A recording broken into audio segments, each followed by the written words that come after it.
In the unforgiving wilderness of Montana's Bitterroot Mountains, where temperatures plunged to deadly levels, a wildlife photographer faced an impossible choice. Before him lay 6 bears, a mother and 5 tiny cubs, their bodies growing, still in the killing cold. With a massive grizzly mere feet from his door and a storm intensifying, his next decision would challenge everything he knew about survival, nature, and the thin line between man and beast. The light from his cabin illuminated a scene that would haunt him forever.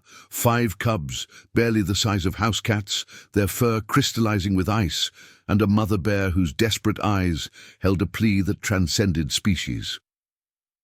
What happened next would become a legend in these mountains, a story of courage, compassion, and survival against impossible odds.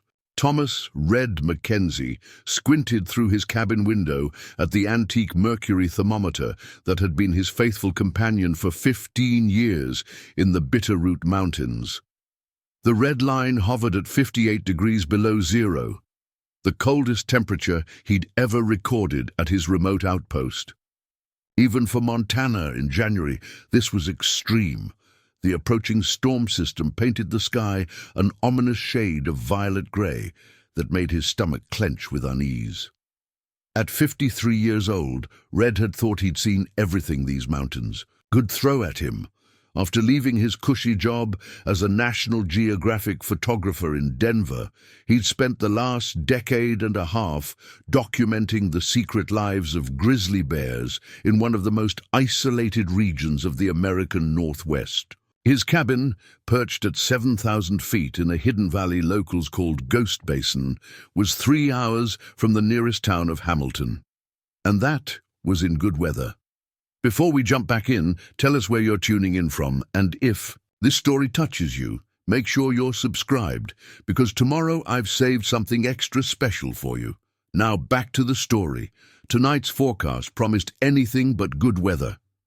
The emergency radio crackled with static as the ranger station issued its most severe warning of the season. A polar vortex was colliding with a moisture-heavy system from the Pacific, creating what the meteorologist called a once-in-a-century event.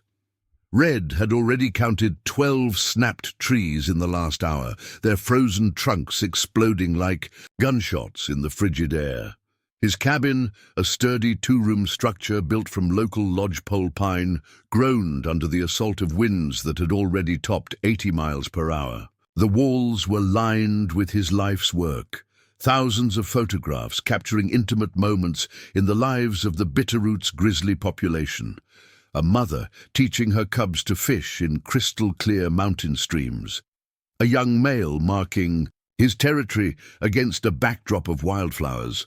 These images had won him awards, but more importantly, they'd helped change public perception about these magnificent but misunderstood creatures. Red added another log to his custom-built finish, fireplace, watching as the flames eagerly devoured the seasoned wood. He'd spent the day securing his solar panels, checking his backup generator, and moving 3 weeks' worth of firewood into his indoor storage room. The television hadn't worked in days, not that he missed it much, but his satellite phone and emergency radio were fully charged and ready. Throughout the afternoon, he'd noticed unusual behavior in the local wildlife. The resident elk herd had completely abandoned their usual feeding grounds, heading for lower elevation at a pace that spoke of instinct rather than choice. The ravens, typically vocal until sunset, had fallen silent by noon. Even the hardy mountain goats had vanished from their precarious perches on the nearby cliffs.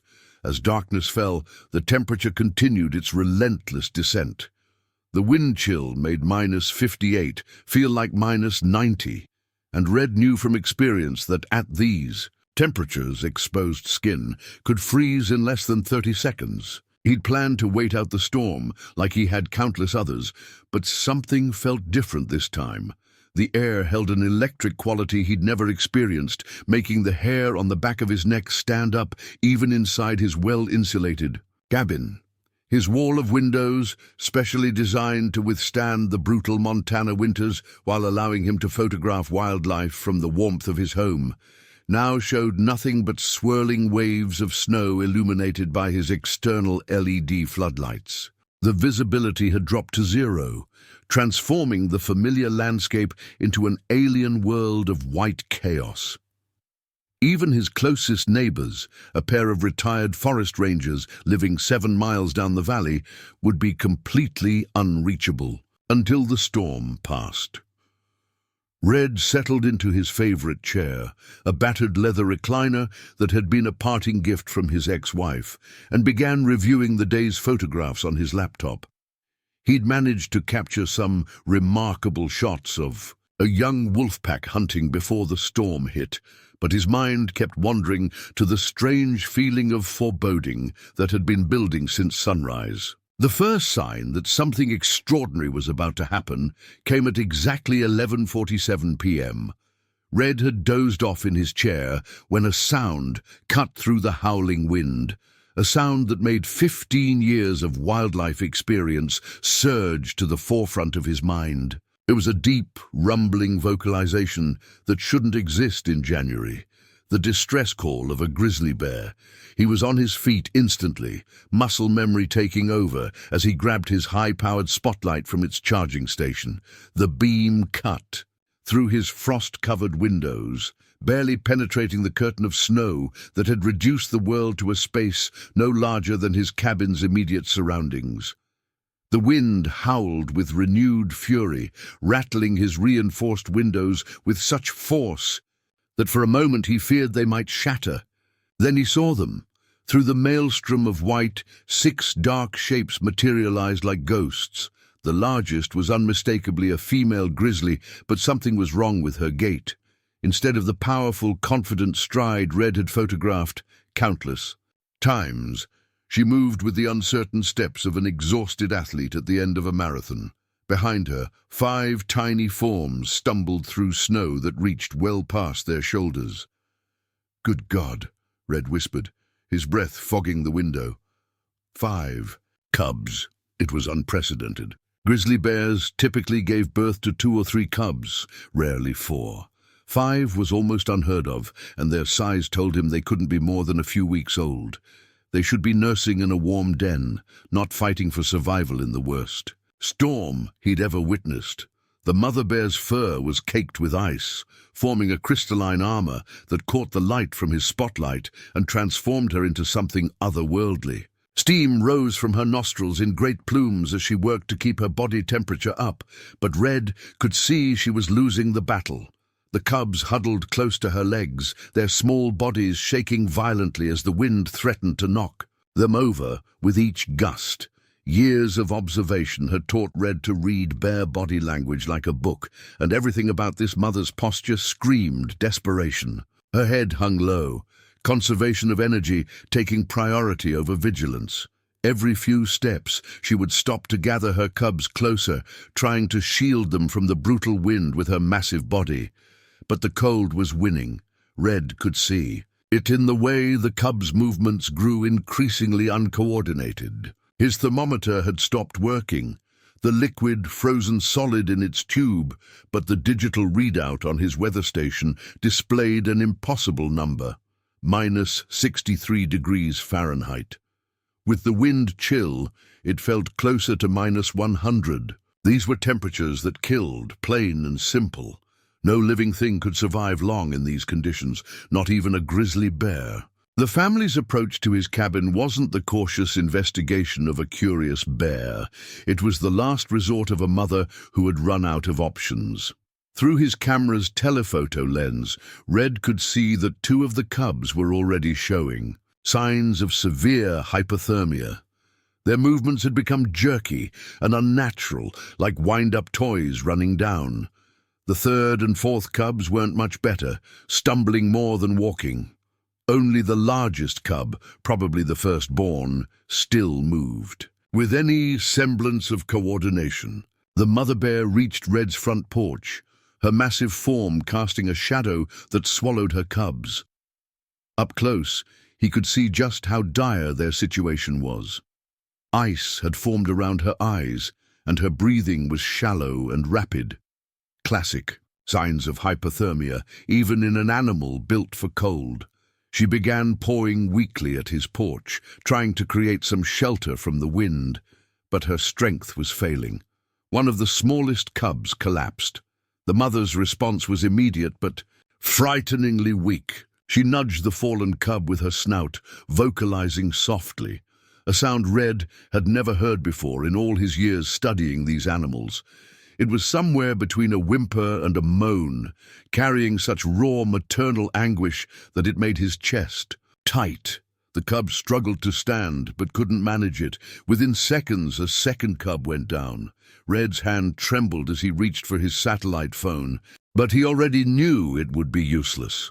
The storm had knocked out communication hours ago, and even if he could reach the wildlife services, no one could navigate these conditions. The nearest rescue team was in Hamilton, and the roads were impassable. The bear's fate rested solely in his hands. Through his viewfinder, he captured what he feared might be the last images of these magnificent creatures. The mother bear's eyes caught his lens, deep amber pools, reflecting a desperate intelligence that struck him to his core. In 15 years of photography, he'd documented countless bear encounters, but he'd never seen a look like this. It wasn't the usual wary aggression he was accustomed to. It was something far more profound, a mother's silent plea for help. The wind shifted, driving a blast of snow against his cabin with such force that the entire structure shuddered. The temperature reading now showed -65 degrees. Red's mind raced through his options, each one seeming more impossible than the last. His detached garage, converted years ago into a climate-controlled studio for his photography work, could serve as emergency shelter. It was warm, secure, and separate from his living space, but getting 6 hypothermic bears inside seemed like an impossible task. Everything he knew about wildlife management screamed against what he was considering. The manual from his years, working with National Geographic, was explicit. Never intervene in natural processes, never shelter wild animals, and above all, never approach a mother bear with cubs. These rules had kept him alive countless times. They were written in blood and hard-won experience. A sharp crack split the air as one of the massive pines near his cabin surrendered to the cold, its trunk exploding from the sap, freezing inside. The sound barely roused the bears. The 3 fallen cubs hadn't moved in several minutes, and the remaining 2 were swaying dangerously. The mother's breathing had become erratic, her massive chest heaving with the effort of staying conscious. Red thought about his mentor, old Jim Hawkins, who trained him in wildlife photography 20 years ago. "Nature has its own way," Jim always said. "We're observers, not participants." But Jim had never faced anything like this. Red wondered what his mentor would say if he could see this scene. 5 miracle cubs, defying all odds by their very existence, now freezing to death on a photographer's porch. His security cameras showed the temperature in his studio holding steady at 68 degrees. The space was 20 feet by 30 feet, with reinforced walls and a heavy steel door. He'd built it to store his expensive camera equipment and to process his photos in comfort during the brutal Montana winters. Now it might serve a very different purpose. The mother bear's legs buckled, and she collapsed to her knees. Still, she tried to gather her cubs closer, her massive form curling around them in a final attempt to shield them from the killing cold.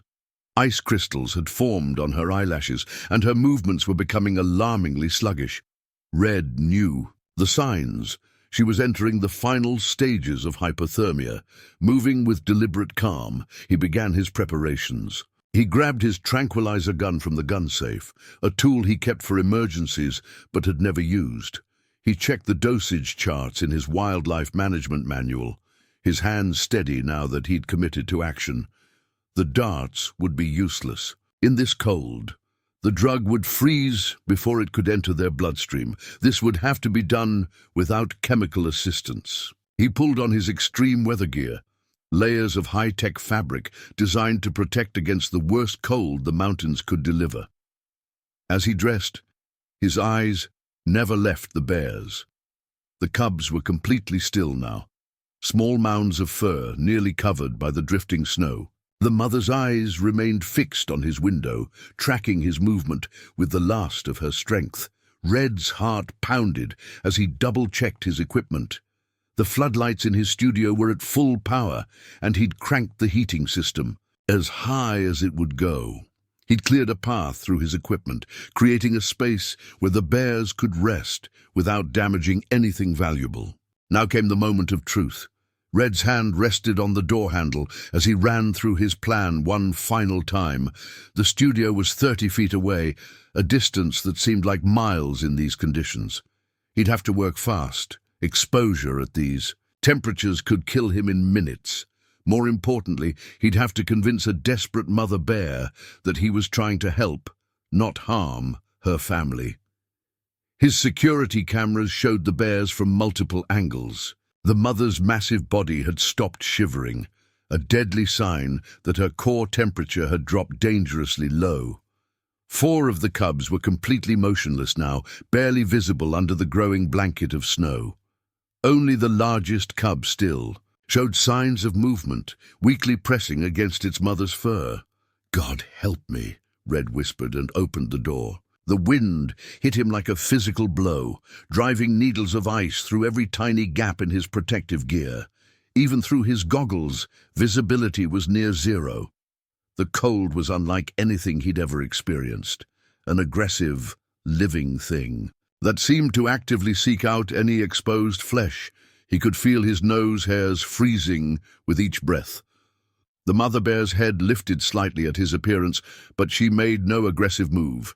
Her eyes, barely visible through a crust of ice, tracked him with exhausted awareness. Red began speaking in low, steady tones, not because she could understand the words, but because the sound of a calm human voice might help override her natural instincts. "It's all right, Mama. I'm going to help you. Just stay calm." He moved with exaggerated slowness, remembering everything he'd learned about bear body language over the years. No sudden movements, no direct eye contact, nothing that could be interpreted as a threat. The mother bear watched him, her maternal instinct warring with her desperate situation. Red's first task was to check if the cubs were still alive. He approached from an angle, staying in the mother's line of sight while maintaining a respectful distance. The bear's eyes never left him, but her head remained low. She simply didn't have the energy for aggression. Using his hiking pole, Red gently brushed snow away from the nearest cub. Its small body was rigid with cold, but he could see the faintest movement of breathing.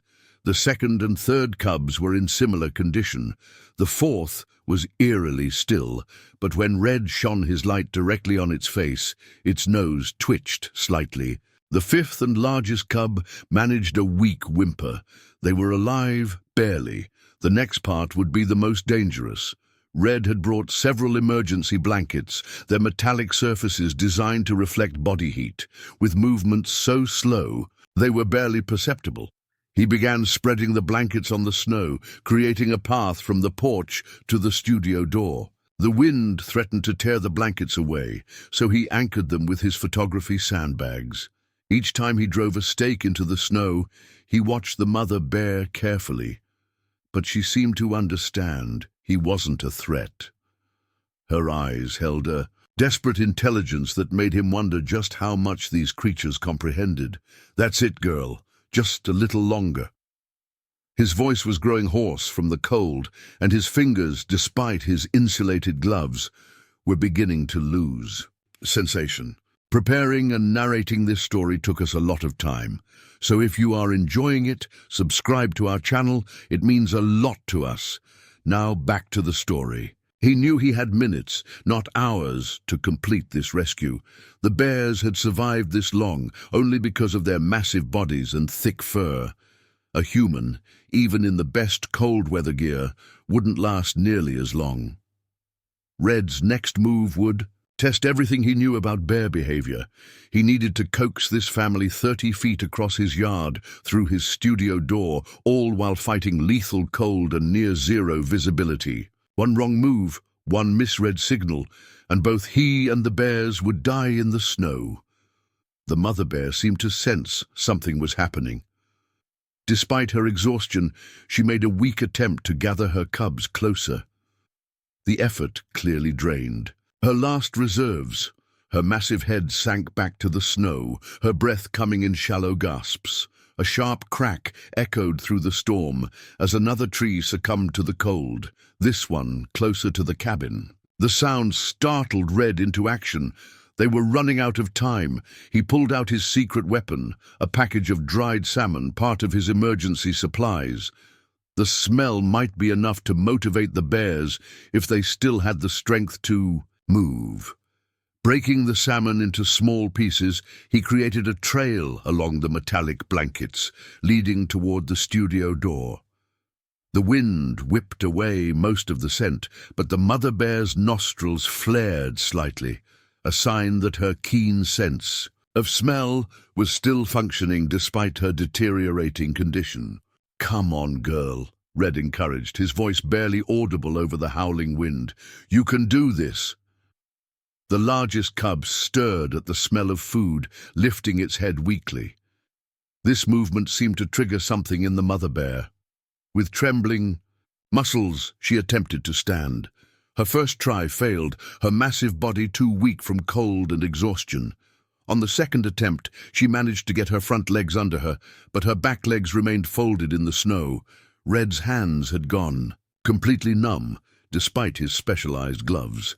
His face felt like it was being carved with ice knives where his goggles didn't cover. According to his digital watch's thermometer, the wind chill had dropped to -105 degrees, temperatures that could freeze exposed flesh in seconds. Just then, his floodlights flickered ominously.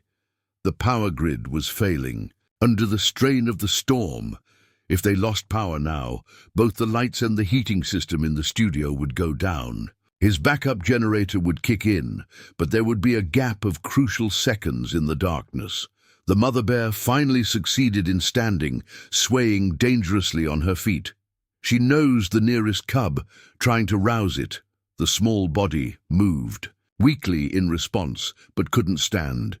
Red's heart clenched as he watched her attempt to lift the cub with her mouth, but her coordination was too far gone. She could barely keep herself upright. In 15 years of wildlife photography, Red had documented every aspect of bear behavior. But what happened next was entirely new. The mother bear turned her head toward him and made a sound he'd never heard before. Not a growl or a moan, but something between a whimper and a plea. Their eyes met through the swirling snow, and in that moment, Red understood that she was asking for help. "Okay," he whispered, making the most dangerous decision of his life. "Okay, Mama. Let's do this together." Moving with deliberate slowness, Red approached the nearest cub. The mother bear watched him, swaying on her feet but making no aggressive moves. His hands shook as he reached for the small body, expecting at any moment to feel massive jaws closing around him. Instead, the mother bear took an unsteady step. Back, giving him access to her cub. The small bear was surprisingly heavy despite its size, its fur caked with ice. Red lifted it as gently as he could, cradling it against his chest. The cub's body was frighteningly cold, but he could feel a faint heartbeat. The mother bear followed his movements with her eyes, taking an unsteady step forward as he began, moving toward the studio. "That's it," Red encouraged. "Follow me, stay with me." The distance to the studio door seemed endless. Each step was a battle against the wind, which had grown strong enough to knock an adult man off his feet. The mother bear stumbled behind him, using the last of her strength to stay upright. The remaining cubs lay motionless in the snow, waiting for their turn to be rescued. Red's security lights flickered again, longer this time. He quickened his pace as much as he dared. The cub in his arms hadn't moved, but its shallow breathing told him it was still alive. Behind him, he could hear the mother bear's labored breathing as she forced herself to follow. The studio door felt like it was frozen shut when Red reached it. He had to shoulder it open while carefully balancing the cub in his arms. The wind, threatening to tear the heavy steel door from his grasp. The burst of warm air that greeted him was almost painful against his frozen face, but he couldn't stop to enjoy it. 4 more cubs still needed rescue. He gently placed the first cub on a pile of clean photography backdrop cloths he'd prepared earlier. The small bear didn't move, but its breathing seemed slightly stronger in the warm air. The mother bear stood uncertainly at the threshold, steam rising from her fur as the heat hit it. Her massive form filled the doorway as she tested the air with her sensitive nose. "Come on in, Mama," Red coaxed, backing away to give her space. "It's safe." For a heart-stopping moment, he thought she might panic at entering the enclosed space. A frightened bear could destroy his studio in seconds, leaving them all exposed to the lethal cold. Instead, she made her decision with surprising speed, limping inside to collapse beside her cub. Her body was shaking violently now as circulation began returning to her frozen limbs, a painful but necessary part of warming up. Red didn't have time to watch. He plunged back into the storm, fighting his way toward the second cub. The wind had grown even stronger, and the visibility had dropped to almost zero. He had to rely on memory to find his way back to the porch, following the line of emergency blankets that were now almost buried in snow. The second cub was smaller than the first, its body almost completely covered by drifting snow. As Red lifted it, he felt no movement at all. Only by pressing his hand against its chest could he detect the faintest heartbeat. This one was closer to death than its sibling, and time was running out for the others. Back in the studio, the mother bear had managed to pull herself into a sitting position. Her eyes tracked Red as he entered with her second cub, but there was no aggression in her gaze, only exhausted gratitude. He placed the small bear next to its sibling, and the mother immediately began licking it, trying to warm it with her tongue. The third trip out was the hardest. Red's muscles were cramping from cold and exertion, and his thoughts were becoming sluggish, early signs of hypothermia. The battery in his headlamp was failing, leaving him to navigate by the increasingly unreliable security lights. As he reached for the third cub, a massive gust of wind knocked him off his feet. He landed hard in the snow, the breath driven from his lungs. For a moment he lay there, the cold trying to seduce him into staying down. Every survival expert knew this feeling, the dangerous comfort that preceded freezing to death. With tremendous effort, he forced himself back to his feet. The third cub was a barely visible lump in the snow, and beyond it lay 2 more, their time running out. The studio's warmth hit him like a physical blow when he stumbled back inside with the third cub. His hands were shaking so badly he almost dropped the small bear as he placed it with its siblings. The mother had managed to rouse the first cub, which was making weak mewling sounds. It was a promising sign, but Red couldn't stop to celebrate. 2 more, he gasped, his frozen lips struggling to form words. "Hang on, little ones." The mother bear's eyes met his again, and he saw something there that made his frozen hands clench. She understood there were still cubs out in the cold. Her cubs, and she was too weak to help them. The sound she made was pure anguish, a mother watching her children die and being powerless to prevent it. "I'll get them," Red promised, turning back toward the door. "I'll get them all." The 4th trip into the storm almost broke him. Red's muscles screamed in protest as he fought against the wind, his movements becoming clumsy and uncoordinated. The cold had penetrated so deeply that even his bones felt frozen. Through his frosted goggles, he could barely make out the shape of the 4th cub, now almost completely buried in the deepening snow. Just as he reached the small bear, disaster struck. The security lights flickered once, twice, and then plunged the yard into total darkness. The backup generator should have kicked in immediately, but for 5 terrifying seconds, Red found himself in pitch blackness, kneeling in lethal cold with a dying bear cub at his feet.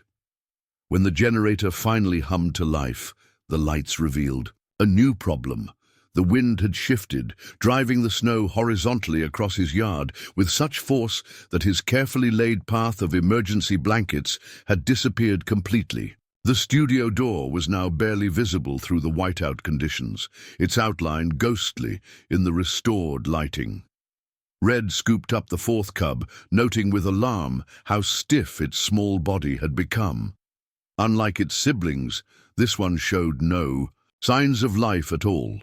He pressed his hand against its chest, searching desperately for a heartbeat through his numbed fingers. For several agonizing seconds, he felt nothing.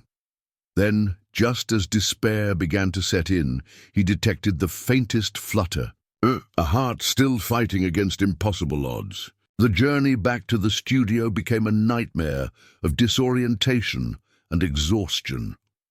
Without the guide of the emergency blankets, Red had to navigate by memory through near-zero visibility.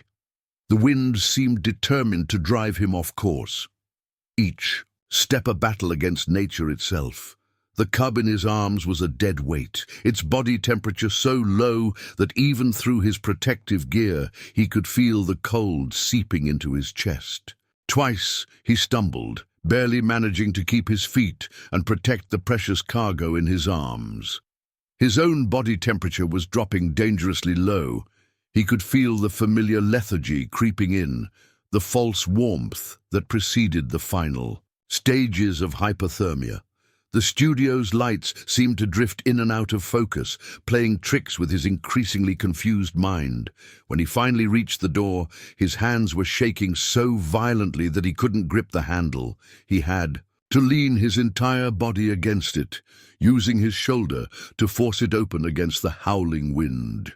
The rush of warm air barely registered through his numbed skin as he staggered inside.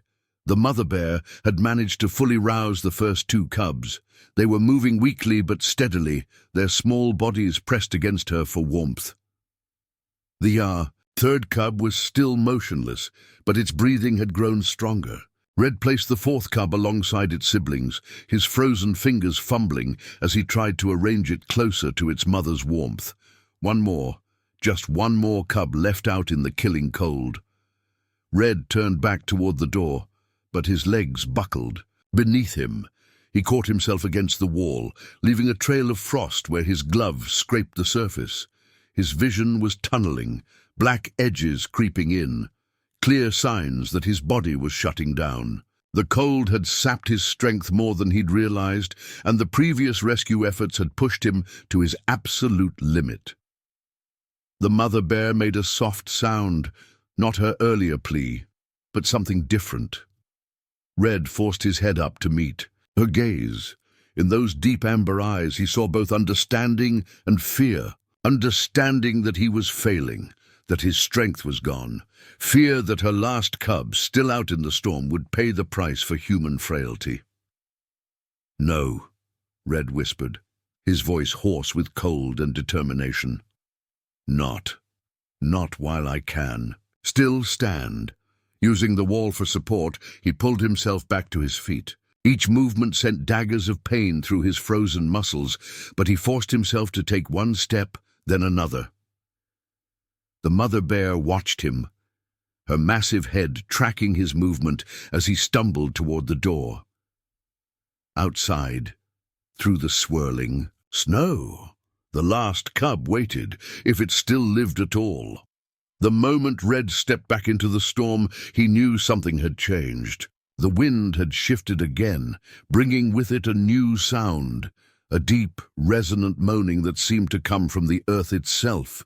The trees around his property swayed dangerously, their frozen branches creaking under the increasing pressure. This wasn't just a storm anymore.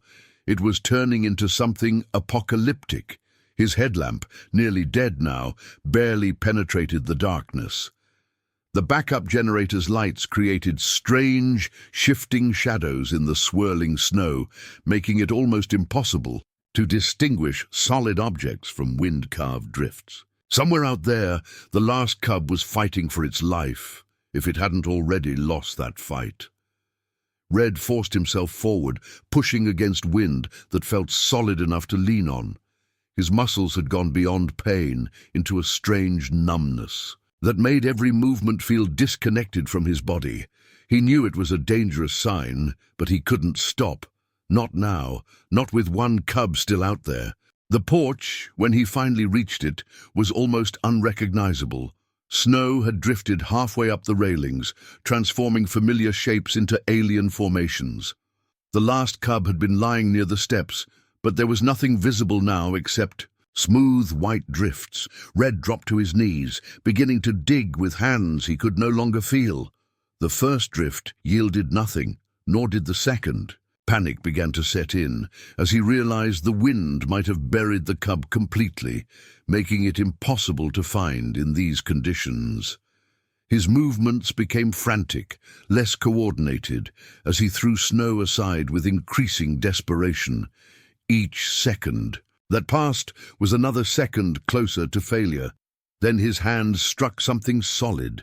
Brushing away more snow, Red uncovered a small patch of fur. The cub was completely buried, its body curled into a tight ball against the cold. As he carefully excavated around it, his heart sank.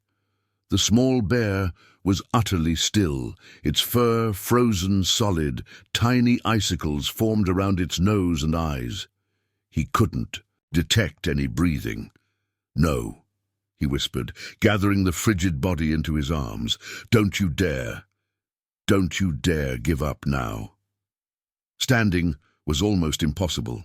His legs felt like they belonged to someone else, and the world spun sickeningly when he finally managed to get upright.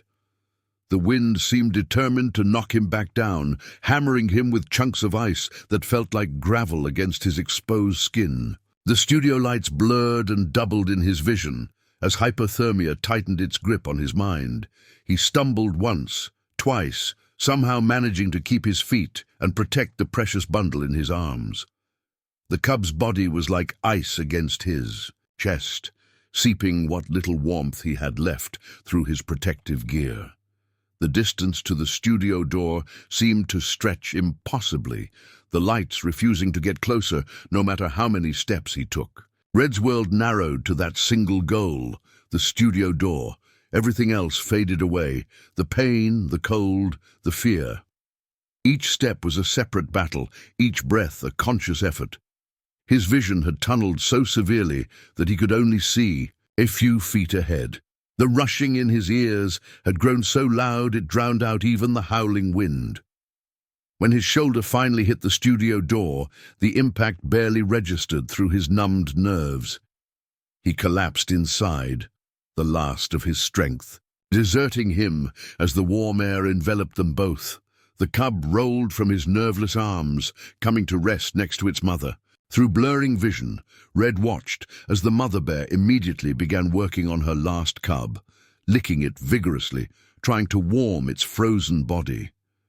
The other 4 cubs were showing more signs of life now, their small forms moving with increasing strength as their bodies warmed, but this last one remained terrifyingly still. "Please," Red whispered, his voice barely audible even to himself. "Please, don't let it be too late." Preparing and narrating this story took us a lot of time, so if you are enjoying it, subscribe to our channel. It means a lot to us. Now back to the story. The mother bear's movements became more urgent, more desperate. She nosed the small body, made soft sounds that spoke of maternal anguish. Red tried to push himself up, to help somehow, but his body refused to respond.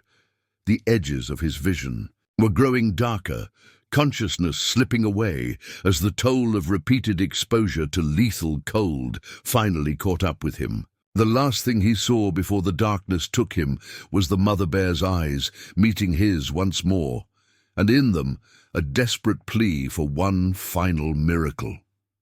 Consciousness returned to Red in fragments, each sensation arriving separately like pieces of a scattered puzzle. First came sound, the constant drone of his backup generator, the whistling of wind through small gaps in the studio walls, and something else, a soft, rhythmic breathing that seemed too large to be human. Then came feeling, warmth on his left side, almost uncomfortably so, contrasting sharply with a lingering chill that seemed to radiate from his bones. When he finally managed to open his eyes, the studio's emergency lights cast everything in. A pale, bluish glow. He was lying on his side, surrounded by his photography backdrop cloths, something massive and fur-covered pressed against his back, a source of living warmth that his confused mind took several seconds to process. The mother bear had positioned herself between him and the studio door. Her huge body curled in a protective semicircle that encompassed both Red and her cubs. Steam no longer rose from her fur. She had finally warmed up enough for her natural insulation to work properly. Her eyes were closed, but her ears twitched at his slight movement, showing she wasn't fully asleep. Red tried to move and immediately regretted it. Every muscle screamed in protest, and his joints felt like they'd been filled with ground glass. His exposure to the lethal cold had taken a severe toll, and he knew he was lucky to be alive. By all rights, he should have died out there in the storm, which still raged beyond the studio walls with undiminished fury. As his mind cleared, panic suddenly gripped him. The last cub. He remembered its frozen body, the way it had shown no signs of life when he'd brought it in. With painful slowness, he raised his head to look past the mother bear's massive form, dreading what he might see. 5 small shapes lay clustered together in the curve of their mother's body. 4 were clearly breathing, their sides rising and falling in the steady rhythm of sleep. But the 5th, the last one he'd rescued, was hidden behind its siblings. Red held his breath, straining to see any sign of movement.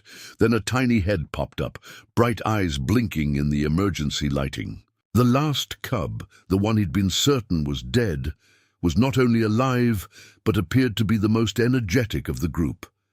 It stood on wobbling legs, taking a few uncertain steps before tumbling over its sleeping siblings, causing a chain reaction of sleepy squeaks and protests. The mother bear's eyes opened at the commotion, immediately finding Red. There was something different in her gaze now, a depth of connection that transcended the usual barriers between human and wild animal. She had trusted him with her cubs' lives, and he had proven worthy of that trust. More than that, she had saved his life in return, sharing her warmth when hypothermia had nearly claimed him. A particularly violent gust of wind rattled the studio's heavy door, making the cubs huddle closer to their mother. The storm was far from over, and Red knew they weren't out of danger yet. His satellite phone was still in his cabin, and his family and the local rangers would be worried sick about him. But for now, movement was out of the question. His body needed time to recover from its ordeal, and the bears needed to regain their strength before facing the outside world again. The last cub, apparently deciding that exploration could wait, flopped back down among its siblings.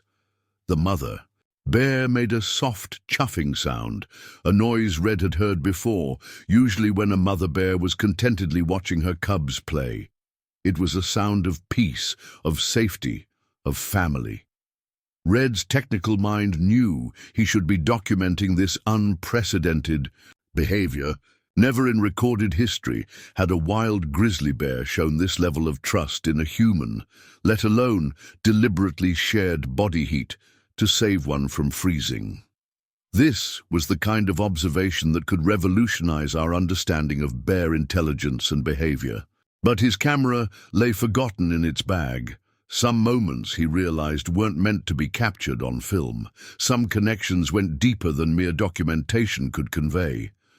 Instead, he lay still, sharing this extraordinary moment of trust with creatures that, by all natural law, should have been his mortal enemies. Outside, the wind continued its assault on the studio, and the temperature remained lethal. But inside, an unlikely family waited out the storm together, their survival dependent on a trust that defied explanation. As the hours crept by, Red began to notice subtle changes in the bear's behavior. The cubs, now fully recovered from their brush with death, were showing increasing signs of curiosity about their unusual shelter. The smallest one, which he'd started thinking of as Fighter after its miraculous revival, seemed particularly interested in his camera bags stacked in the corner. The mother bear watched her cub's exploration with alert patience, only rumbling a soft warning when they strayed too close to the studio equipment. Her intelligence continued to amaze Red. She seemed to understand that the strange objects surrounding them were important and needed to be protected. Whether this was due to reading his body language or some deeper comprehension, he couldn't say. A new sound cut through the storm's constant roar, the distinct crack of a tree giving way under the accumulated ice. It was close, too close. The crash that followed shook the entire studio, causing the cubs to scramble back to their mother in panic. Red's heart stopped as he realized what had happened. A massive pine had fallen against the studio's roof. The structure groaned under the sudden weight. Though built to withstand Montana winters, the studio hadn't been designed to support a 70-foot pine. Small amounts of snow began filtering through new gaps in the ceiling, harbingers of potentially catastrophic structural failure. The mother bear's reaction was immediate and unexpected. Instead of panicking at the threat to her shelter, she rose with deliberate calm and moved to the wall where the pressure seemed greatest. Using her massive shoulder, she pressed against it, providing additional support exactly where it was needed. The groaning of stressed wood and metal subsided slightly. Red watched in astonishment as the bear held her position, understanding dawn in his mind. She wasn't just reacting instinctively, she was actively working to preserve their shelter. The cubs, sensing the gravity of the situation, huddled together quietly, their earlier playfulness forgotten. "Smart girl," Red whispered, his voice still hoarse from the cold. "Just hold it a little longer." Fighting through his body's protests, he managed to get to his feet. The studio was divided into two main sections, the photography area where they currently sheltered, and a small storage room that housed his backup generator and tools. If he could reach his tools, he might be able to reinforce the compromised section of roof before it failed completely. The challenge was reaching the storage room.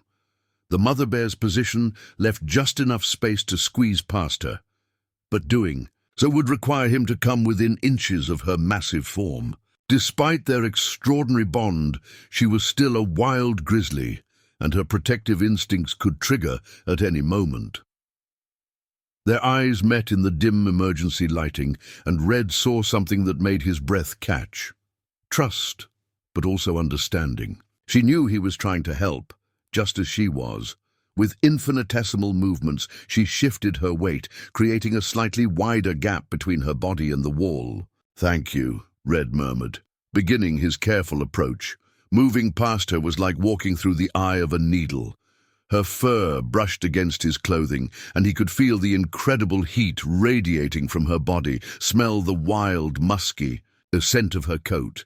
One wrong move, one startling sound, and her half-ton frame could crush him against the wall without her even meaning to. The cubs watched with bright, curious eyes as he edged past their mother. Fighter, living up to its nickname, actually took a few steps toward him before a soft grunt from its mother made it retreat. The small bear's fearlessness was both heartwarming and concerning. It wouldn't do for a wild bear cub to become too comfortable around humans. Finally reaching the storage room door, Red could hear the generator struggling to maintain power. The fallen tree must have damaged some of the external connections. If they lost power now, they would lose heat. And in these temperatures, that would be catastrophic for all of them. The storage room was a cramped space, barely 6 feet square, filled with tools, spare parts, and the steadily humming generator. Red's breath fogged in the dim light. This room wasn't as well insulated as the main studio, and the temperature had dropped significantly. The generator's digital display showed it was operating at 93% capacity, dangerously close to its limit. Working quickly, Red gathered what he needed. His aluminum ladder, several lengths of reinforcing timber he kept for emergency repairs, and his battery-powered drill. The drill's battery was only half charged, which meant he'd have to work efficiently. Every second counted as the weight of the fallen tree continued to stress the studio's roof. A sharp crack from the main room made him freeze. Through the doorway, he could see small fragments of ceiling material falling like snow. The mother bear adjusted her position slightly, pressing harder against the wall. Her muscles trembled with the effort, but she held steady, buying him precious time to implement his repairs. The cubs had gathered in the furthest corner, instinctively seeking the most stable part of the structure. All except Fighter, who stood halfway between its siblings and its mother, making soft whimpering sounds. The small bear seemed torn between safety and the desire to help its mother, displaying a complexity of emotion that challenged everything Red thought he knew about bear behavior. "It's okay, little one," Red found himself saying as he maneuvered. "The ladder through the doorway. We're going to fix this."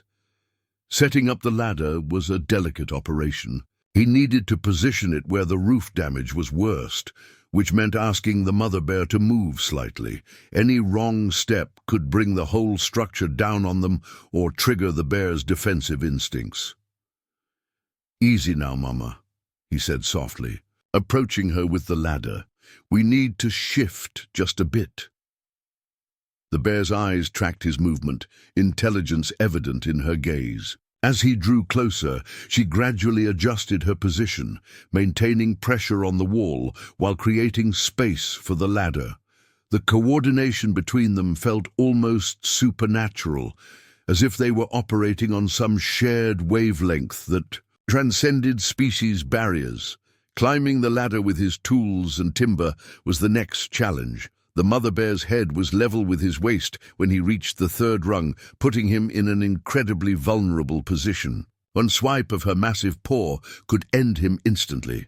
Instead, she remained focused on her task, occasionally glancing up at his progress. The damage was worse than he'd feared. A spiderweb of cracks radiated from where the tree trunk pressed against the roof. The insulation was compromised in several places, letting in both cold air and snow. Red could feel the entire structure shuddering under the immense weight. Working as quickly as he dared, he began installing the reinforcing timber across the worst of the damage. The drill's whine seemed unnaturally loud in the confined space, but the bears showed no reaction to the noise. The cubs watched with evident curiosity, their heads tilted in unison as they observed this strange human activity. Halfway through the second brace, the drill's battery light began blinking red. Red forced himself to maintain steady, deliberate movements despite the growing urgency. A rushed job now could mean catastrophic failure later. Each screw needed to be perfectly placed to distribute the weight properly. The mother bear's breathing had grown labored, her sides heaving with the effort of supporting the wall. Steam rose from her fur in the cold air, and her legs trembled visibly. Even with her incredible strength, she couldn't maintain this position indefinitely. Red could see the determination in her eyes, but also the growing fatigue. Fighter, seemingly, unable to bear its mother's distress any longer, moved closer to her. The small bear pressed itself against her back legs, as if trying to lend its tiny strength to her effort. The sight almost made Red lose his concentration. The depth of family bonds he was witnessing challenged every textbook he'd ever read about wild animal behavior. The drill died just as Red finished securing the last crucial brace. His hands were shaking from the strain of working overhead, and sweat froze on his forehead despite the generator's heating. The reinforcement would hold, barely. But They weren't out of danger yet. The tree could shift at any moment, bringing new pressure to bear on a different section of the roof. A low moan escaped the mother bear, not of aggression but of pure exhaustion. Her legs were shaking violently now, muscles pushed far beyond their normal endurance. Even with her tremendous strength, she couldn't maintain this position much longer. Fighter and now a second cub had pressed themselves against her back legs, their small bodies offering what support they could to their struggling mother. Red had to think fast. The wall she was supporting needed a more permanent solution. But his tools were limited, and the generator's strain meant they could lose power at any moment.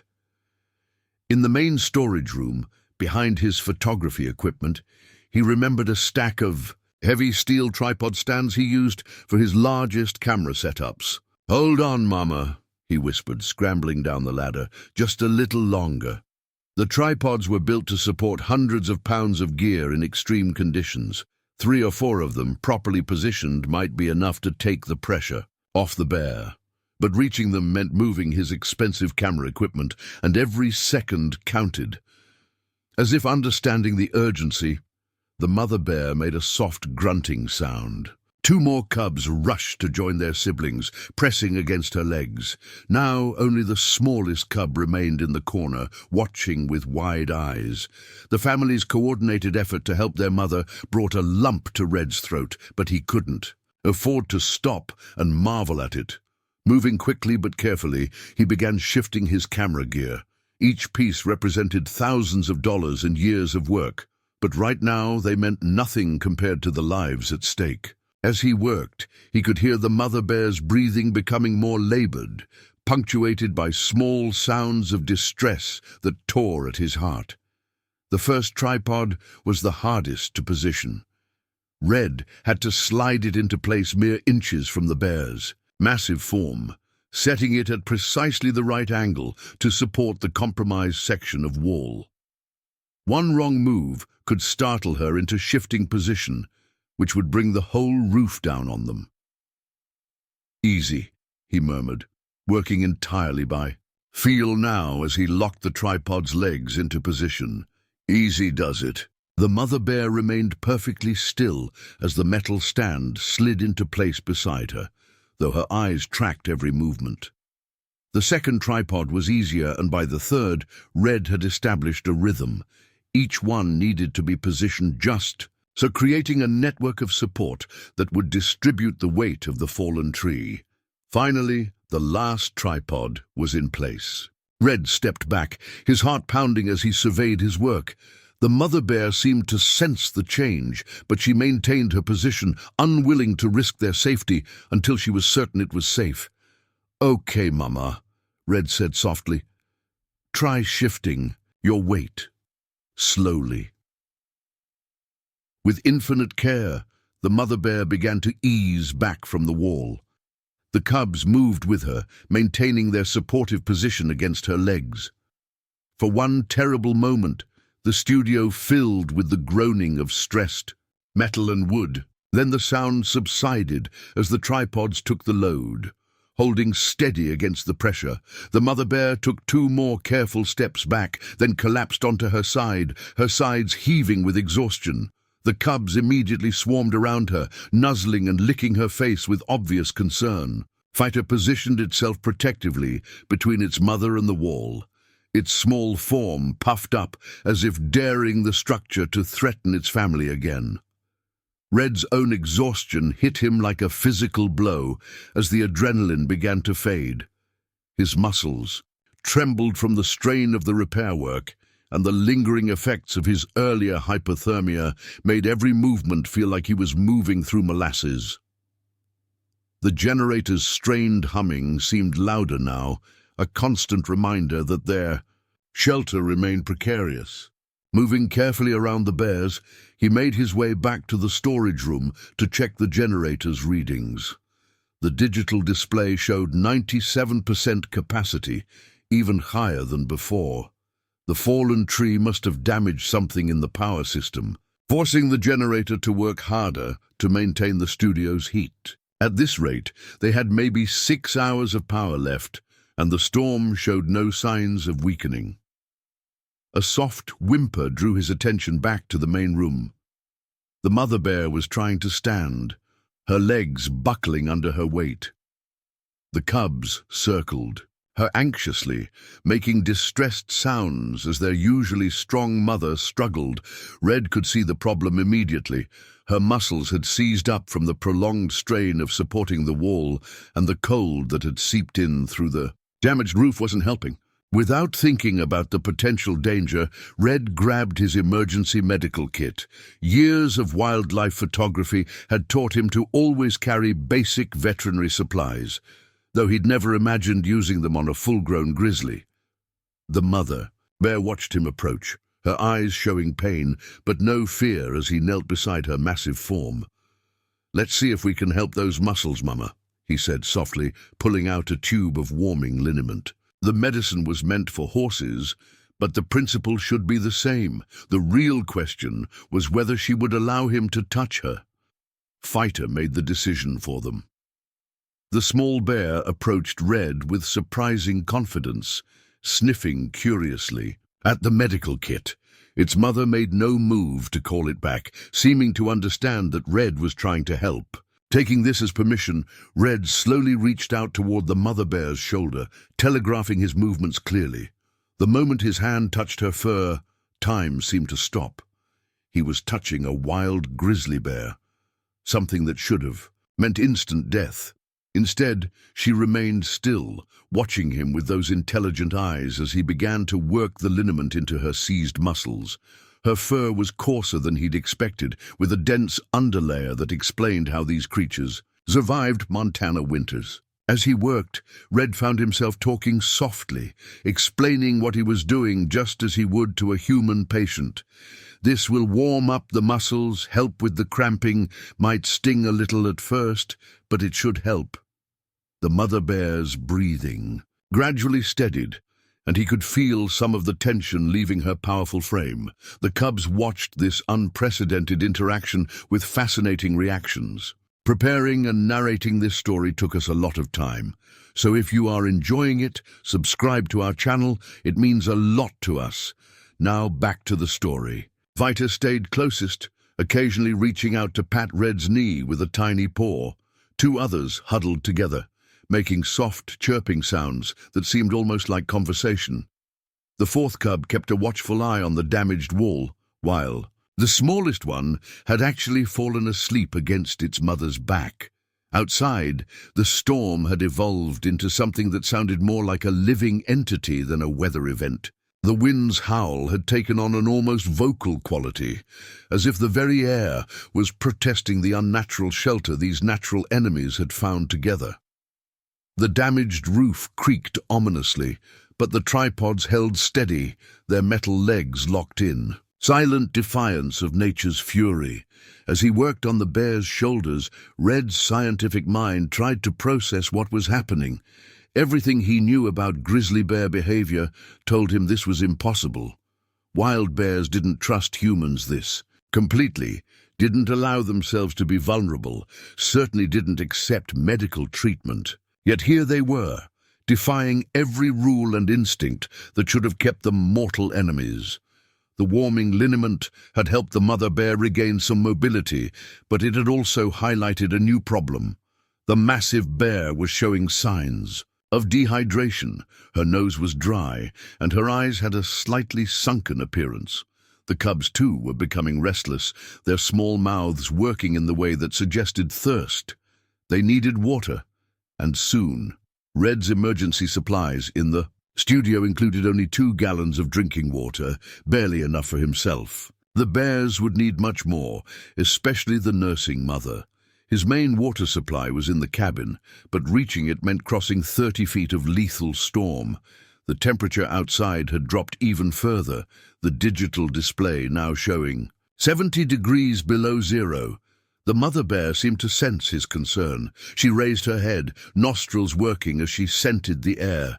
Her eyes moved between Red and the studio door, then to her cubs, as if she was working through the same problem. The level of comprehension she displayed continued to amaze him. "We need to figure something out," Red said, more to himself than the bears. Then an idea struck him, the snow filtering through the damaged roof. It was fresh, clean precipitation. If he could collect enough of it and melt it using the generator's heat output, they might have a solution. Moving carefully around the bears, Red began gathering the scattered photography backdrops. The thick cloth would make perfect collectors for the falling snow. The mother bear watched with interest as he began arranging the fabric beneath the largest gaps in the roof, creating shallow bowls to catch the snowfall. Fighter, living up to its curious nature, immediately investigated the nearest cloth. The small bear batted at the gathering snowflakes, seeming delighted by their disappearance. Into the dark fabric. Its playful behavior drew two of its siblings over, and soon 3 cubs were engaged in what looked remarkably like a game, trying to catch snowflakes before they hit the cloth. Their mother made no move to stop them, though she kept a watchful eye on their proximity to the damaged section of roof. Red noticed how she positioned herself so she could grab any cub that strayed too close to danger, her protective instincts perfectly balanced with allowing her cubs to learn and explore. The snow collection was working better than Red had hoped. Within 20 minutes, the cloths held enough snow to provide a decent amount of water when melted. The challenge would be melting it efficiently without wasting the generator's precious power. The solution came from an unexpected source. The mother bear, after watching his efforts for several minutes, suddenly rose and moved toward the nearest snow-filled cloth. Red held his breath, worried she might try to eat the snow directly, something that would lower her core temperature dangerously. Instead, she settled her massive body carefully beside the cloth, positioning herself so that her natural body heat began melting the snow gradually.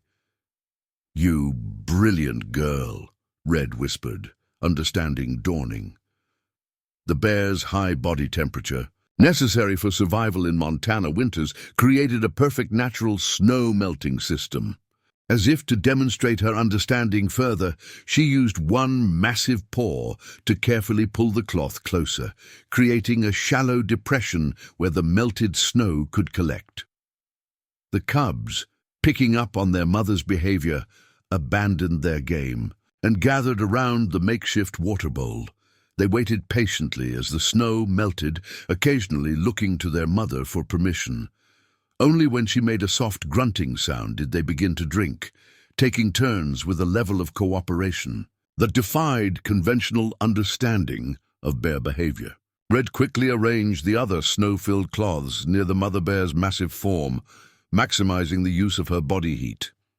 As he worked, he found himself fighting back emotion at the sight of this wild creature's intelligence and grace. She wasn't just surviving anymore. She was actively participating in solving their shared problems. The water problem temporarily solved, Red turned his attention to another growing concern: food. The mother bear would be burning enormous amounts of energy keeping her cubs warm and producing milk for them. While bears could typically go long periods without eating, these were far from typical circumstances. The strain of supporting the wall and their brush with hypothermia had depleted her reserves. His own stomach growled, reminding him that he hadn't eaten since before the rescue. The protein bars in his photography vest wouldn't sustain him long, and they certainly wouldn't help a half-ton grizzly. The remainder of his dried salmon supply might keep the bears going for a few hours, but after that, a new sound cut through his thoughts, different from the storm's constant roar. The mother bear's head snapped up, her nostrils flaring as she scented the air. The cubs, sensing their mother's sudden alertness, stopped their play and huddled closer to her. Red felt it before he heard it clearly, vibrations through the ground, growing stronger. The sound crystallized into a rhythmic thumping that made his blood run cold. Somewhere out in the storm, a helicopter was approaching. Under normal circumstances, this would mean rescue. But Red knew better. Any helicopter flying in these conditions was more likely to join them in disaster than offer help. The mother bear's reaction confirmed his fears. She gathered her cubs with quick, urgent movements, trying to herd them into the deepest corner of the studio. Her behavior had changed completely. Gone was the calm, trusting demeanor of the past hours, replaced by primal fear. She recognized the sound of the helicopter, and to her it meant danger. Red understood why. In this part of Montana, helicopters usually meant one of two things: tourism or wildlife management. Given the conditions, this could only be the latter. Someone must have spotted the bears near human habitation before the storm hit and called it in. The Wildlife Service, not knowing about the rescue, would be operating under standard protocols. And those protocols often ended tragically for bears deemed too comfortable around humans. The helicopter's approach grew louder, fighting against wind that could tear its rotors apart. The mother bear was now frantically nosing her cubs behind a stack of equipment, her movements becoming more panicked as the sound intensified. Fighter, however, broke away from its siblings and ran to Red, pressing against his legs as if seeking reassurance. The gesture nearly broke his heart. In just a few hours, this wild creature had learned to trust him so completely that it sought his protection from perceived danger. Its mother made a desperate sound, torn between retrieving her bold cub and keeping the others safely hidden. Red had to make a decision fast. If the helicopter spotted signs of life in his studio, they might attempt a landing, putting everyone at risk. More importantly, if they saw bears this close to human habitation, they would be forced to act according to protocol, regardless of the extraordinary circumstances that had brought them together. The generator's heat had created a clear spot on the studio's roof, a beacon visible from above. If the helicopter was using infrared, they would easily detect the heat signatures of 6 large mammals inside. Red needed to make the studio appear uninhabited, but cutting power meant losing heat, a potentially fatal choice in these temperatures. The mother bear suddenly went completely still, her eyes locked on Red with an intensity that sent shivers down his spine. In that gaze, he saw something impossible to dismiss: understanding. She knew they were in danger, knew that he was their best hope for survival, and was waiting to see what he would do. Fighter pressed closer to his legs, trembling not from cold, but from fear of the approaching helicopter.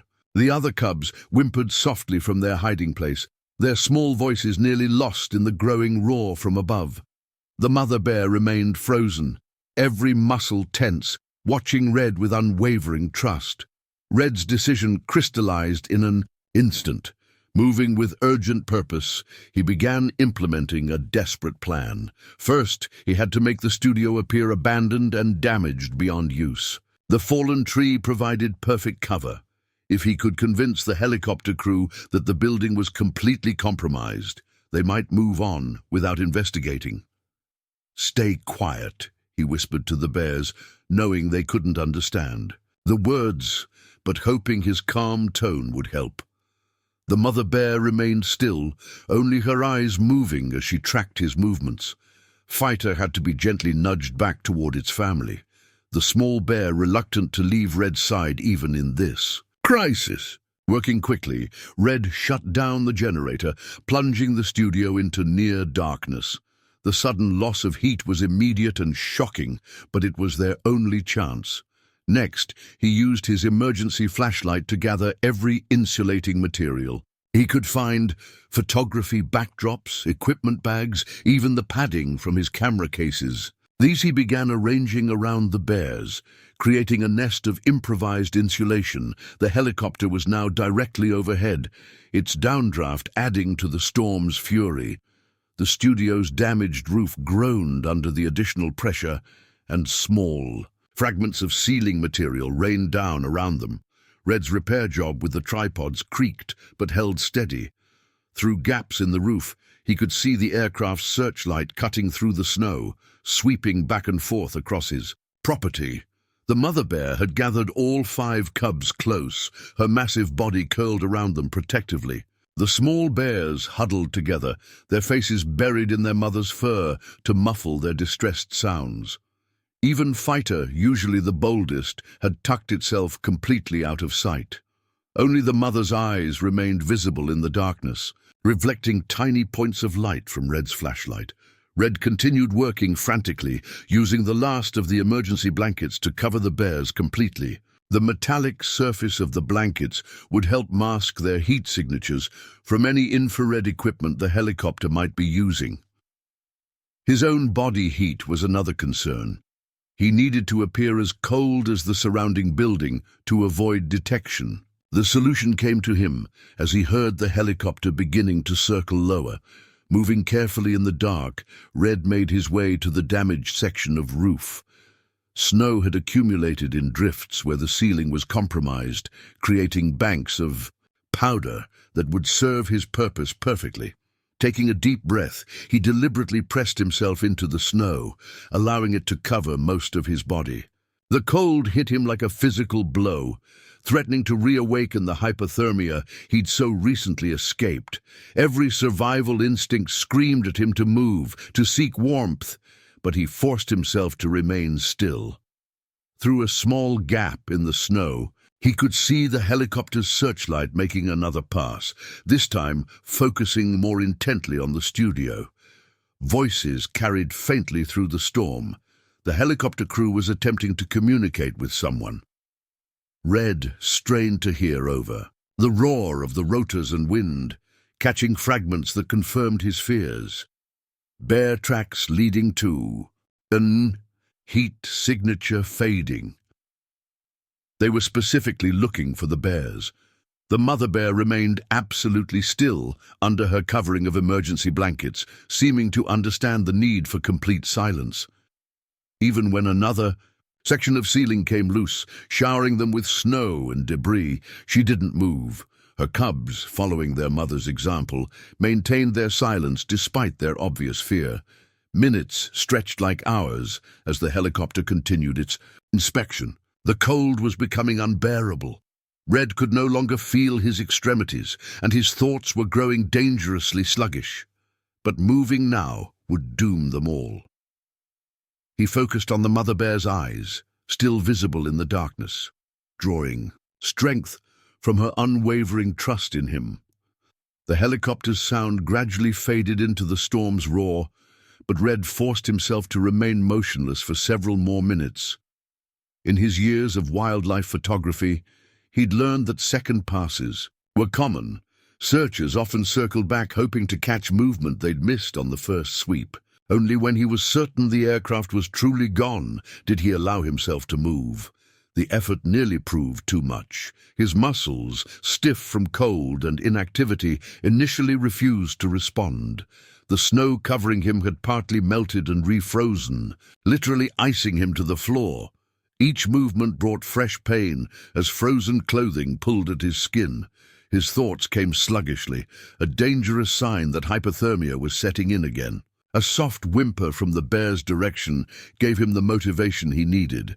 Fighting through the pain, he managed to roll onto his hands and knees. His flashlight, thankfully still working, revealed the mother bear watching him intently from beneath her covering of emergency blankets. She hadn't moved from her protective position around her cubs, but her eyes showed concern. Another demonstration of emotional complexity that defied conventional understanding. Red's first priority had to be restarting the generator. Without heat, they would all freeze within hours, but as he tried to stand, his legs buckled beneath him. The combination of cold, exhaustion, and his earlier brush with hypothermia had left him dangerously weak. He barely managed to catch himself against the wall, his breathing harsh in the darkness. Then, something extraordinary happened.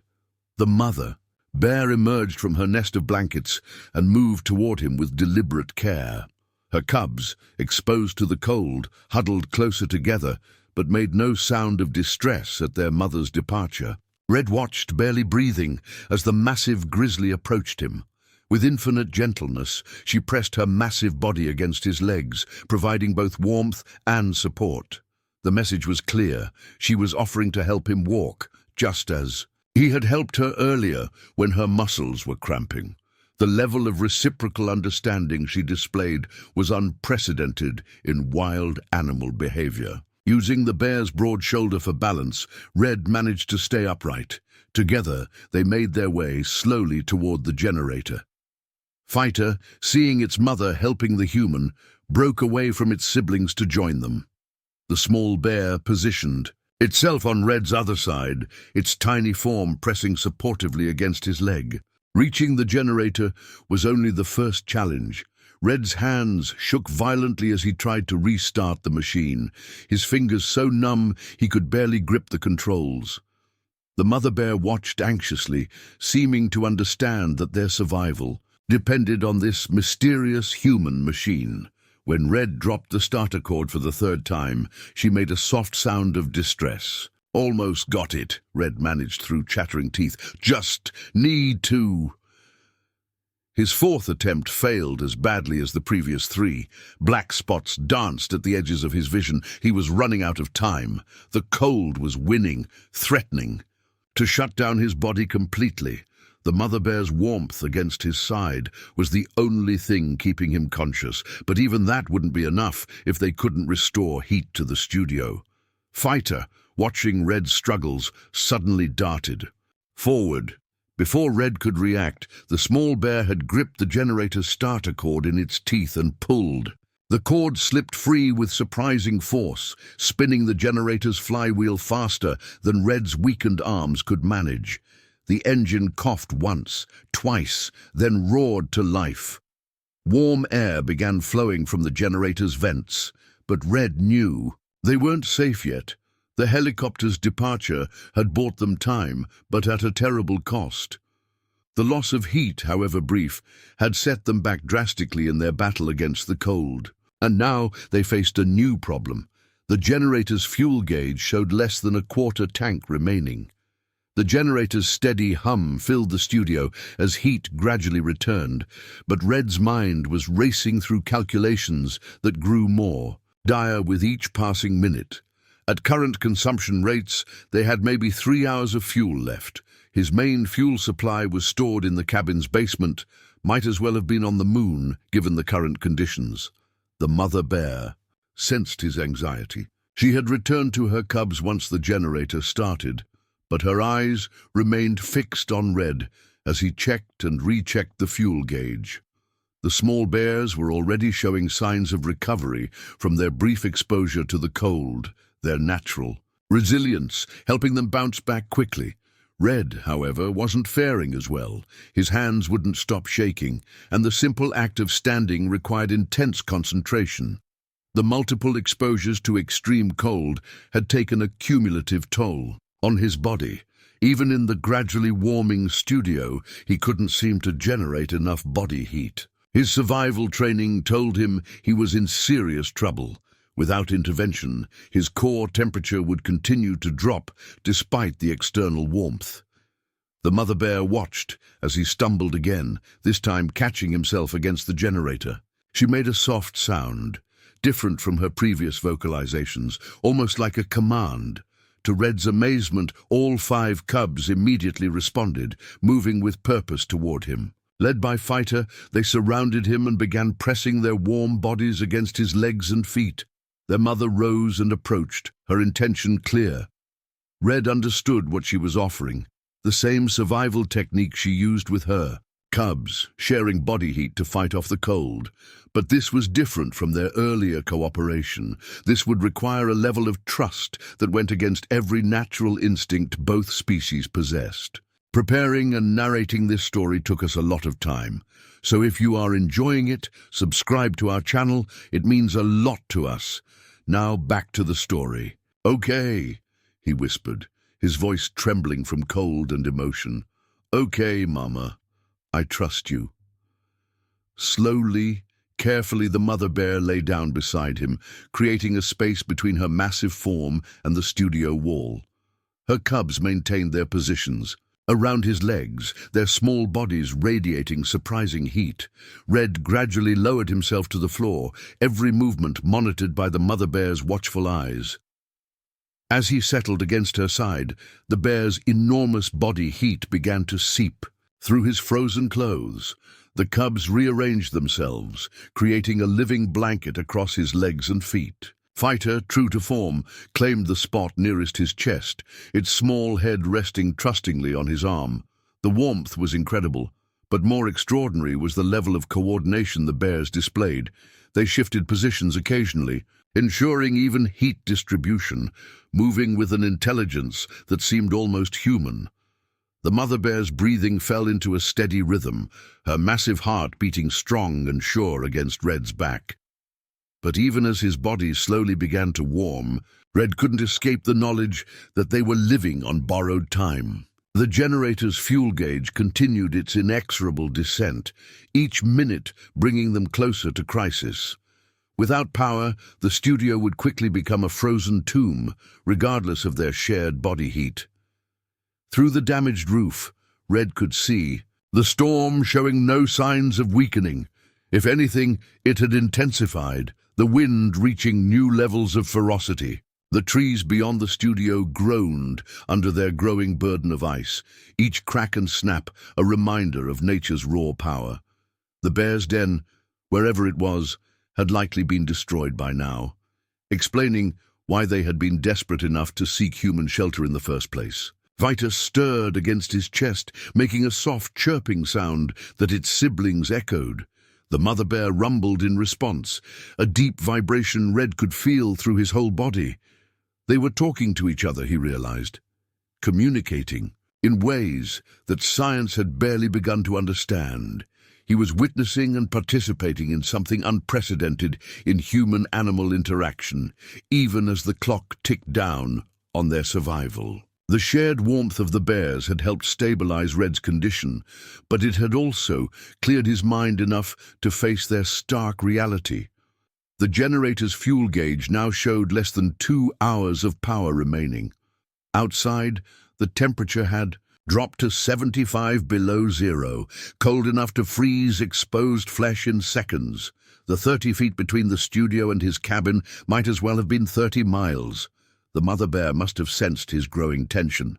She lifted her massive head, her eyes finding his in the dim emergency lighting. Red had spent years photographing wild animals, learning to read their expressions and body language, but he'd never seen anything like the intelligence and concern he saw in those eyes. She understood they were running out of time. Fighter and its siblings had fallen into an uneasy sleep, their small bodies still pressed against Red for warmth. The tiny bear that had helped start the generator occasionally twitched in its sleep, paws moving as if still trying to help. The sight it broke Red's heart. These cubs had shown him more trust and cooperation than he'd ever thought possible from wild animals. A particularly violent gust of wind rattled the studio's damaged roof, causing the cubs to stir anxiously. The mother bear made a soft humming sound that instantly calmed them. A sound Red had never heard in all his years studying bears. It was almost like a lullaby, a demonstration of maternal care that transcended species boundaries. As Red watched the fuel gauge continue its relentless descent, he began to think through their options. The cabin's basement held enough fuel to keep them warm for weeks, but reaching it meant crossing lethal cold and deep snow. Even if he could make it to the cabin, carrying a heavy fuel can back would be nearly impossible in these conditions. Then he remembered something. His winter gear included an emergency sled designed for hauling photography equipment through deep snow. It was stored in a small shed attached to the studio's north wall. If he could reach it, he might be able to drag fuel back instead of carrying it. But even with the sled, the journey would be incredibly dangerous. The mother bear suddenly shifted position, causing the cubs to protest sleepily. She was looking intently at Red, then at the studio door, then back at him. Her nostrils flared as she tested the air, and her muscles tensed beneath her thick fur. The message was clear. She knew he needed to leave, and she was worried. "I have to try," Red said softly, knowing she couldn't understand the words, but hoping she would sense his meaning. "Will freeze without fuel." To his amazement, the bear began carefully moving her cubs, creating a tight cluster that could share warmth efficiently. Fighter resisted briefly, trying to maintain its position near Red, but a gentle nudge from its mother made it comply. Within moments, the bear family was arranged in a heat-conserving formation that spoke of deep instinctual knowledge about survival in extreme cold. The mother bear's actions told Red she understood more than he'd imagined possible. She was preparing her cubs to endure without the generator's heat, adapting to their situation with remarkable intelligence. But there was something else in her behavior. She was also making it clear that she had accepted his need to go, even though it clearly distressed her. Red began his own preparations, knowing he would only get one chance at this. His partially frozen clothes had finally dried against the bear's warmth, giving him a slightly better chance against the cold. He checked his emergency flashlight's batteries, gathered his thickest gloves, and tried to mentally map the shortest route between buildings. The moment Red opened the studio door, the wind nearly tore it from his grasp. Snow and ice particles stung his face like tiny needles, instantly freezing the moisture in his eyes and nose. The temperature difference between the studio and outside was so extreme that his goggles fogged and froze within seconds, forcing him to waste precious time clearing them. Behind him, he heard the mother bear's distressed rumble as the bitter cold invaded their shelter. The cubs whimpered, pressing closer to their mother's warmth. Only Fighter made a move to follow Red, but its mother's gentle restraint kept it with its siblings. The small bear's cry of protest was almost human in its emotional depth. Red's first task was reaching the shed for the emergency sled. In normal conditions, it would have been a 10-second walk around the corner of the studio. Now, fighting through waist-deep snow and wind that could knock a grown man down, it became an expedition in itself. Each step required enormous effort, and the cold was already penetrating his layers of protection. The shed door was completely buried in snow. Red had to dig with his gloved hands, each movement deliberate to conserve energy. His survival training screamed at him to work faster. In these temperatures, he had minutes at most before dexterity would begin to fail. But rushing meant sweating, and sweat meant certain death when it froze. Finally, the door gave way. The sled was exactly where he'd left it, its bright orange surface a beacon in his flashlight beam. As he pulled it free, a sudden gust of wind nearly knocked him over. He caught himself against the shed wall, and in that moment of stillness, he heard something that made his blood run cold. Wolves. The howls were distant but clear, carried on the wind. The storm had driven them down from the high country, and they were hunting. Red knew that the extreme conditions would make them desperate, willing to take risks they normally wouldn't. His scent trail in the snow would be like a dinner bell, no time to dwell on it. The sled retrieved, Red began the arduous journey to his cabin. The wind had shifted again, now driving the snow horizontally with such force that it felt like being sandblasted. His flashlight beam couldn't penetrate more than a few feet ahead, forcing him to navigate largely by memory and instinct. Each step was a battle against elements that seemed determined to kill him. The cold had become a living thing, seeking every tiny gap in his clothing, every moment of exposed skin. His chest burned with the effort of breathing air so cold it felt solid. Despite his best efforts, sweat began to form under his layers, a potentially lethal development. Halfway to the cabin, disaster struck. A hidden ice patch sent him sprawling, the sled flying from his grasp. For a terrifying moment, Red lay face down in the snow, fighting panic. Standing up in these conditions while wearing heavy winter gear was like trying to right himself in deep water while fully clothed. Every second spent horizontal was precious heat, lost to the killing cold. As he struggled to his feet, the wolves howled again. Closer this time, they were hunting his sound, his movement, tracking him through the storm with senses honed by Evolution. Red finally managed to stand, but the fall had cost him more than time.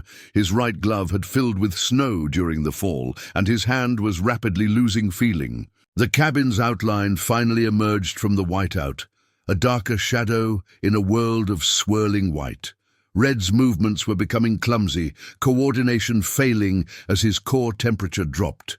The wolves' howls seemed to come from multiple directions now, the storm's acoustics making it impossible to judge their distance or number. Reaching his cabin's porch felt like touching base in a deadly game of tag, but Red knew the real challenge was just beginning. He still had to get into the basement, find the fuel cans, and somehow transport them back to the studio. All while fighting hypothermia, the storm, and the wolves that were drawing ever closer. The cabin's basement stairs had never seemed so treacherous. Red's flashlight beam revealed ice coating each step. The storm had forced moisture through the foundation, creating a frozen cascade. He had to descend carefully, knowing a fall here could mean death. No one would find him until spring. His right hand, damaged from the snow-filled glove, could barely grip the railing. The fingers felt like wooden sticks attached to his palm, refusing to bend properly. He transferred the flashlight to his mouth, needing both hands for balance despite one being nearly useless. The beam bounced wildly with each careful step, creating disorienting shadows in the darkness. The wolves howled again, their voices seemingly right outside the cabin now. The basement's small window wells cast weird, shifting shadows as the pack moved past, their forms briefly visible through the snow. Red counted at least 6 distinct shapes, a large pack driven to desperation by the historic storm. Finally reaching the basement floor, Red moved quickly to the fuel storage area. 5 red containers stood in neat formation, enough fuel to keep the generator running for weeks, but their weight presented a new problem. Each can contain 5 gallons, far too heavy to carry multiple containers through deep snow, especially with his injured hand. A scraping sound from above made him freeze. Something was moving on the cabin's porch. The wolves had picked up his scent trail, following it right to his door. A low growl, barely audible through the storm and walls, confirmed his fears. They were testing the cabin's defenses, looking for a way in. Red's mind raced through options, each seeming worse than the last. He couldn't stay in the basement. The generator in the studio was probably minutes from running dry. He couldn't fight the wolves. His rifle was in the cabin's gun safe upstairs, and his injured hand made that impossible anyway. But stepping outside with the fuel might trigger an attack. Then he remembered something that made his heart leap. Bear spray. He always kept a can in his winter coat for emergencies. It wasn't ideal in these winds, but it might give him a chance. The real question was how to transport enough fuel to make this death-defying trip worthwhile. The answer came as he spotted his old camping backpack hanging on a wall hook. He could empty 1 fuel can into it using a siphon hose, then carry a second can on the sled. It wasn't ideal. Fuel in a backpack was incredibly dangerous, but it was his only option for transporting enough fuel to matter. Working quickly despite his numb hand, Red began transferring fuel into the backpack's main compartment. The fumes made him dizzy in the enclosed space, but he couldn't stop. Above, the wolves continued testing the cabin's exterior, their growls growing bolder as they grew more desperate. When the backpack was full and secured, Red hoisted it onto his shoulders with his good hand. The weight was enormous, and the liquid fuel sloshed with each movement, threatening to throw him off balance. Grabbing a second fuel can, he began his ascent of the icy stairs, knowing the next few minutes would determine whether any of them, human or bear, would survive the night. The wolves fell silent as he reached the top of the stairs, a worse sign than their growling. Silent wolves were hunting wolves. Red took 3 deep breaths, readying his bear spray with his good hand. The fuel can he would have to drag behind him until he reached the sled outside. His injured hand screamed in protest as he gripped the handle, the frozen fingers barely able to maintain their hold. "Okay," he whispered to himself, his breath visible even inside the cabin. "Time to move." The moment Red opened the cabin door, the storm hit him like a physical blow. The wolves had withdrawn into the swirling snow, invisible but present. He could feel their eyes tracking his movement. The sled, thank God, was where he'd left it, though nearly buried now. With agonizing slowness, he secured the fuel can. To it, every movement carefully measured despite his screaming instinct to rush. The wolves made their first move. As he took his third step from the porch, a dark shape lunged from his right, testing his defenses. Red's bear spray caught it mid-leap, the spray's pattern visible in his flashlight beam. The wolf retreated with a yelp, but the others immediately began circling closer, emboldened by their packmate's attack. Red kept moving, dragging the sled. With his injured hand, while keeping the bear spray ready with his good one, the fuel in his backpack sloshed with each step, its weight threatening to topple him whenever he changed direction. The wolves, having learned to avoid his front, now darted in from behind and to the sides, forcing him to constantly turn and spray. Halfway to the studio, his flashlight beam caught multiple sets of eyes in a semicircle ahead of him. The pack had split up, some circling behind while others blocked his path. Their strategy showed frightening intelligence. They were using the storm and his limited visibility against him, coordinating their movements to trap him between groups. A particularly bold wolf darted in from his left, jaws snapping at his leg. Red's spray caught it in the face, but as he turned to defend himself, another wolf attacked from behind.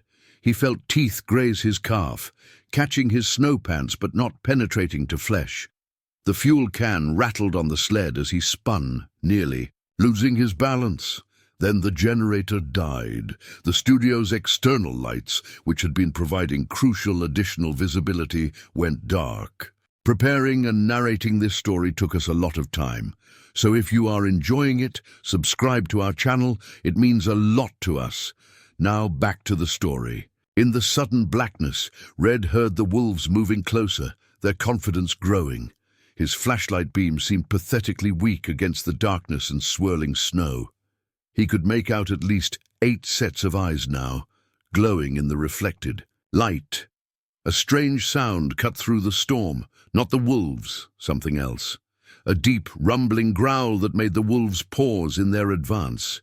Red's heart leapt as he recognized it. The mother bear. She must have heard the wolves attacking. But his hope immediately turned to terror as he realized what this meant. She had left her cubs to help him. The massive grizzly materialized from the snow like an avenging spirit, her form enormous in the flashlight beam. She positioned herself between Red and the main group of wolves, her presence commanding even in these desperate conditions. The wolves immediately backed up, their pack mentality warring with their instinctive fear of an adult grizzly. But they didn't retreat entirely. The storm had made them too desperate, too hungry to give up easily. 2 wolves tried to dart past the bear's flank, aiming for Red. The mother bear's reaction was explosive. She charged the nearest wolf with shocking speed, her massive paw catching it mid-leap and sending it tumbling into the darkness. The bear's demonstration of power scattered the pack temporarily, giving Red his chance.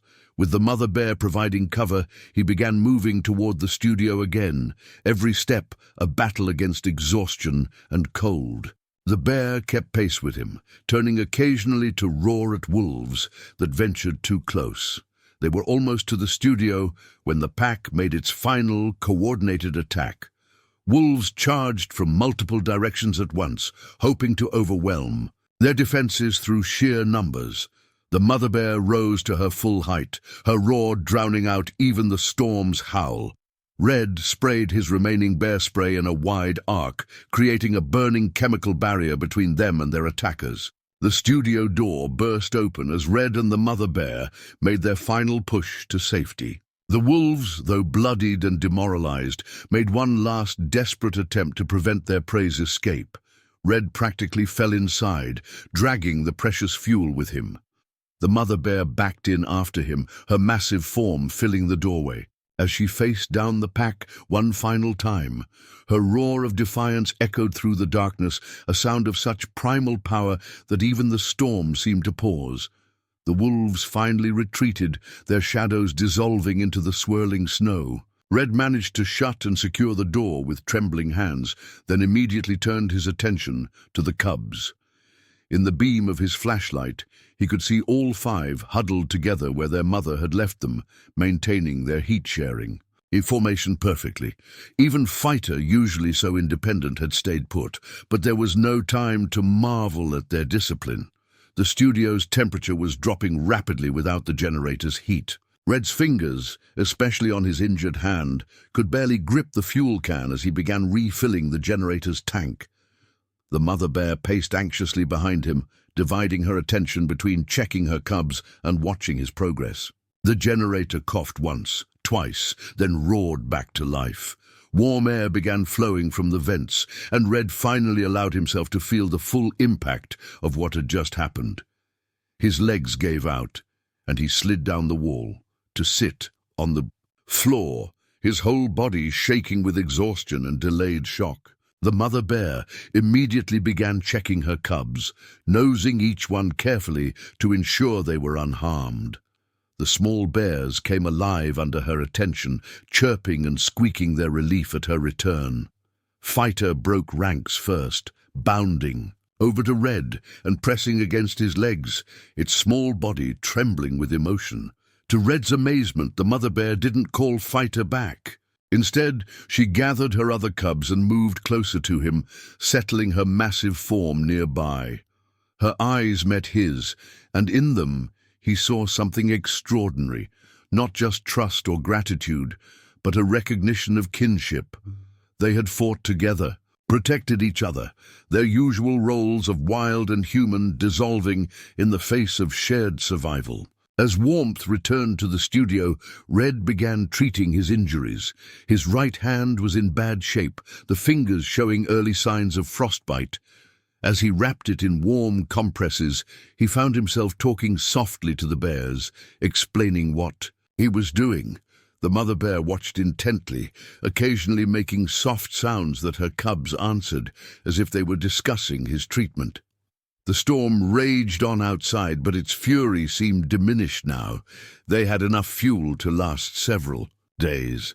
And Red had noticed the barometric pressure beginning to rise, a sign the weather might finally be changing. The wolves wouldn't return, not with their pack depleted and a grizzly standing guard. Fighter had fallen asleep against Red's leg, its small form rising and falling with peaceful breaths. Its siblings were similarly relaxed, spread out around, their mother in various poses of contentment. The mother bear remained alert but calm, her presence providing security for this strange mixed family they had become. Red knew that when the storm cleared, they would have to part ways. The bears needed to find a new den, somewhere far from human habitation where they could live wild and free as nature intended. The mother bear seemed to understand this too. There was a bitter sweetness in her gaze when their eyes met. But, for now, in this moment, they were exactly where they needed to be. Red reached for his camera, wanting to document this unprecedented interaction, then stopped himself. Some moments weren't meant to be captured on film. Some experiences needed to live in memory alone, precious and personal. Outside, the wind began to ease slightly, and the first faint light of dawn penetrated the swirling snow. They had survived the longest night of their lives, not as separate species, but as creatures of the same earth, bound together by something deeper than instinct or intellect. In the end, it wasn't human knowledge or animal strength alone that had saved them, but the ancient, simple truth that life protects life, regardless of form. The mother bear made a soft humming sound, and her cubs, including Fighter, adjusted their positions sleepily. Red leaned back against the wall, finally allowing his exhaustion to take over. They would face tomorrow's challenges when they came. For now, this moment of peace, this impossible fellowship was enough. Up next, you got two more standout stories right on your screen. If this one hit the mark, you won't want to pass these up. Just click and check them out. And don't forget to subscribe and turn on the notification bell so you don't miss any upload from us.